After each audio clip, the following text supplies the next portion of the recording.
Maybe I should do some more educational videos establishing a foundational knowledge base before I tackle this topic. But I feel like talking about it, so I'll just have to reference things I'll discuss in future videos. CPTSD or other long-term exposure to trauma responses like OSDD or DID have a disturbing end game. An end-of-the-road last-ditch effort the brain utilizes to help keep you alive. It's called collapse. There is an equivalent response in nature called playing dead. When an animal cannot fight or flee, when freezing and hoping the predator ignores them doesn't work, when the animal has been caught and is maybe even being actively consumed. The last grain of hope is to play dead. This isn't a conscious act, it's an involuntary response. The animal isn't pretending. Its body is releasing powerful natural opiates to sedate and immobilize it. This genetic adaptation does work sometimes, so has been passed down through evolution all the way to humans themselves. Humans can also go into a version of playing dead called dissociation. Dissociation is a word that has many meanings depending on the context. In this case, it's when your brain disconnects your conscious mind from your body. People say they feel like they are floating above their body on the ceiling and looking down on themselves. During times of trauma, when fight and flight are not options, you dissociate and go into collapse. I'll go into a video or a few videos on the topic of dissociation because it's a big topic. For now, in this context, dissociation is a spectrum term for varying levels of disconnection in oneself, ranging from daydreaming or autopilot while driving to out-of-body experiences like depersonalization or derealization, up to OSDD and DID, where a person feels separate from parts of themselves or loses memories of those selves. So while being actively traumatized, you can go into collapse. And maybe, depending on your age, you may experience an inability for fractured parts to fully integrate as you age, forming a dissociative disorder. There seem to be two types of collapse, a short and long term. A short-term collapse is shaken off when the trauma is ended. In nature, you will see deer literally shake after an escape from a predator. This doesn't mean that they are healed, it just is a physical adaptation. A long-term collapse is the main subject of this video and what I'm now able to talk about after that introduction.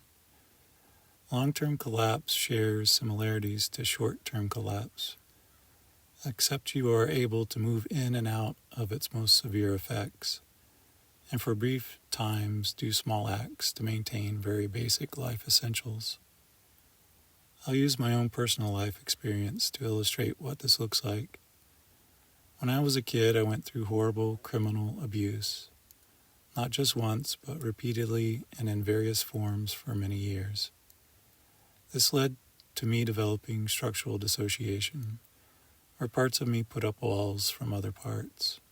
When I was an adult and trying to function in society, different parts would take on certain tasks, like being in a relationship, going to work, or maintaining adult responsibilities.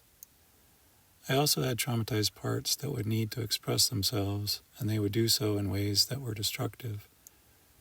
Maybe I'll do some videos on this as well. The basic gist was that I tried to live this normal life while also keeping this secret inside. I tried to seem like I had it together and was happy and calm to others, while inside I was horribly depressed, anxious, and had this internal chaos and parts vying for control. I would self-medicate with drugs and alcohol. I would cut myself.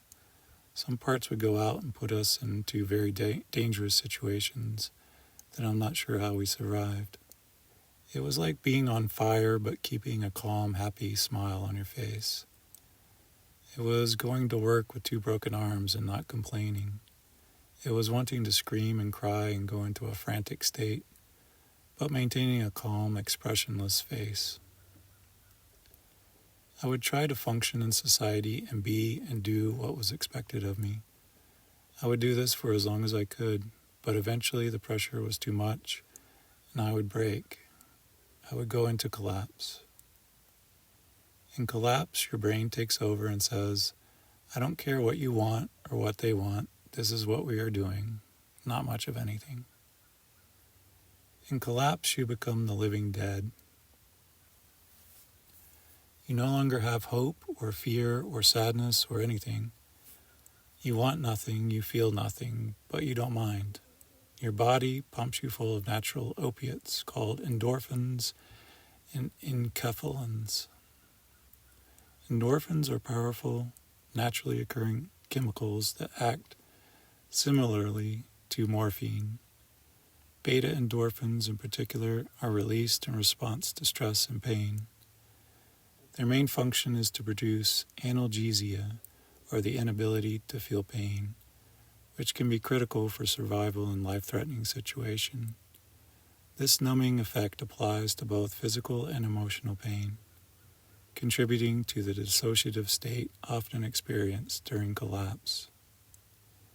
Enkephalins are another class of endogenous opioids that are involved in pain modulation and the body's response to stress. They are found in high concentrations in brain regions associated with pain, emotion, and stress. Enkephalins contribute to the overall analgesic and calming effect during a traumatic event. The release of these natural opiates is orchestrated by several brain regions involved in the stress response, including the hypothalamus, the periaqueductal gray, and the amygdala. While this internal opioid system is a remarkable survival mechanism, prolonged activation due to chronic trauma can lead to long-term issues such as chronic dissociation, depression, and a disconnection from one's own feelings and body. A person can exist in this state for years if not helped. So I would have a pattern. I would work and save as much money as I could, knowing eventually I would collapse.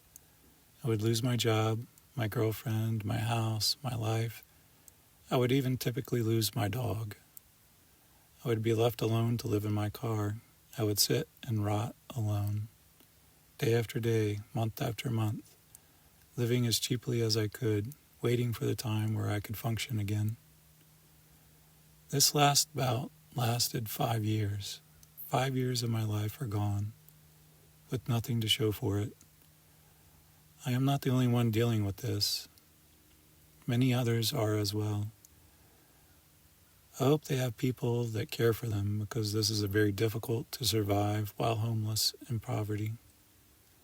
Society will just leave you to suffer and only intervene by calling the cops to have you move. How does a person with no resources or help and can't help themselves get out of this?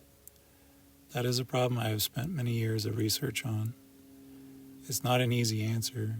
I do have a possible idea for how to help, though. I am working on making this, and I will release it in pieces over time. So if that sounds like something you would benefit from, subscribe to this channel, like the video, and comment and share this with others. You can also donate to support me making these videos in the link below. Thank you.